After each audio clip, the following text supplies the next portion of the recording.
पाठ 3 अनमोल रस्सी। बच्चों को अकबर बीरबल का कोई किस्सा सुनाने को कहिए। बीरबल के बारे में बताइए। पूछिए साधारण रस्सी के एक टुकड़े का क्या मूल्य हो सकता है। बीरबल अपनी बुद्धिमानी और चतुराई से रस्सी के टुकड़े से कितना धन जुटा लाए, आइए कहानी पढ़कर जाने। बादशाह अकबर के दरबार में 9 रत्न थे। वे नवरत्न कहलाते थे। बीरबल उन्हीं में से एक थे। बीरबल एक बुद्धिमान व्यक्ति थे।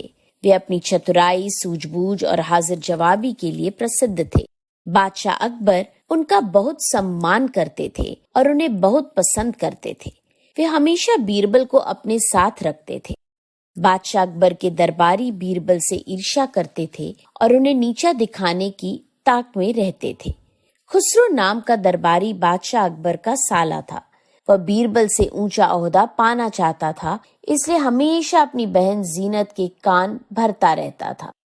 बेगम जीनत द्वारा बार बार अपने भाई की सिफारिश करने पर एक दिन बादशाह अकबर ने बेगम से कहा कि वे स्वयं दोनों की परीक्षा लेकर तय करेंगे कि दोनों में से कौन अधिक बुद्धिमान है। अगले दिन दरबार में अकबर के साथ साथ जीनत भी पधारी। अकबर ने बीरबल और खुसरो को अपने पास बुलाया।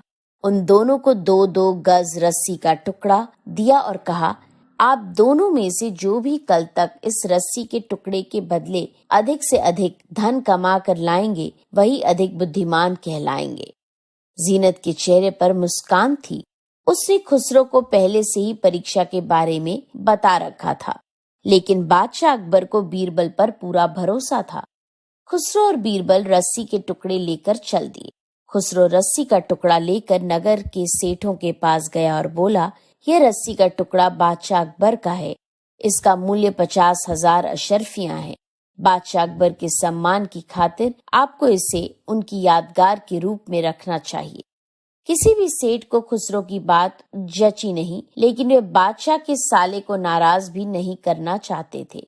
सबने अनिच्छा से 50,000 अशर्फियां इकट्ठी करके खुसरो को दे दी। अशर्फियां पाकर खुसरो फूला न समाया। उसने सोचा कि बीरबल रस्सी के टुकड़े के बदले इतना धन कभी न ला पाएगा।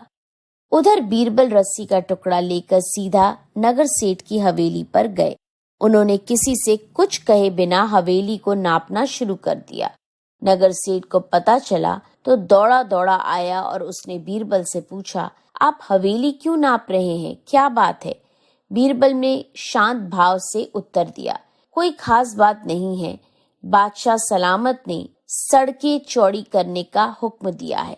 मैं नाप कर देख रहा था कि आपकी हवेली का कितना हिस्सा रास्ते में आता है, उसे तोड़ना पड़ेगा। हवेली तोड़े जाने की बात सुनकर नगर सेठ के होश उड़ गए। उसने घबरा कर कहा, क्या हवेली गिराना जरूरी है? नहीं, पूरी नहीं, बस हवेली का आगे का हिस्सा तोड़ना होगा। बीरबल ने कहा, अजी आगे का हिस्सा गिर जाएगा तो बचेगा क्या?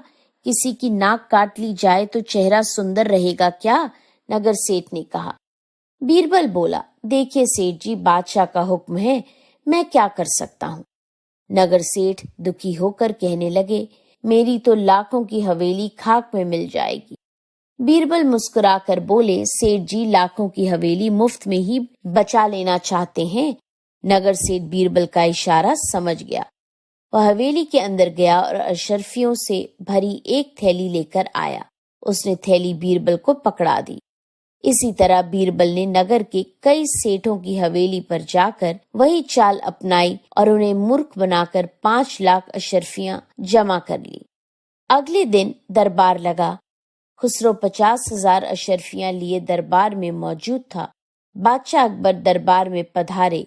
उन्होंने इधर उधर देखा पर उन्हें बीरबल कहीं दिखाई न दिया। जीनत के चेहरे पर मुस्कान थी। खुसरो ने आगे बढ़कर 50,000 अशर्फियां अकबर के सामने रख दी। तभी बीरबल दरबार में उपस्थित हुए। उन्होंने रस्सी का टुकड़ा अकबर के सामने रख दिया। अकबर ने हैरानी से पूछा, क्या तुम खाली हाथ आए हो बीरबल? बीरबल मुस्कुराए और अपने सेवकों को बुलाया। सेवकों के कंधे पर बड़ी बड़ी थैलियां लदी हुई थी। बीरबल ने उन थैलियों को उतरवाकर अकबर के सामने रखा और कहा, जहां पना आपका दिया रस्सी का टुकड़ा तो अनमोल है। इसे छूने भर के बदले ये 5 लाख अशर्फियां लाया हूँ। किसकी हिम्मत है जो इस अनमोल रस्सी का मोल लगा सके। अकबर के मुख पर प्रशंसा और गर्व के भाव उभर आए। उन्होंने मुस्कुराते हुए जीनत की ओर देखा। जीनत और खुसरो की गर्दन झुकी हुई।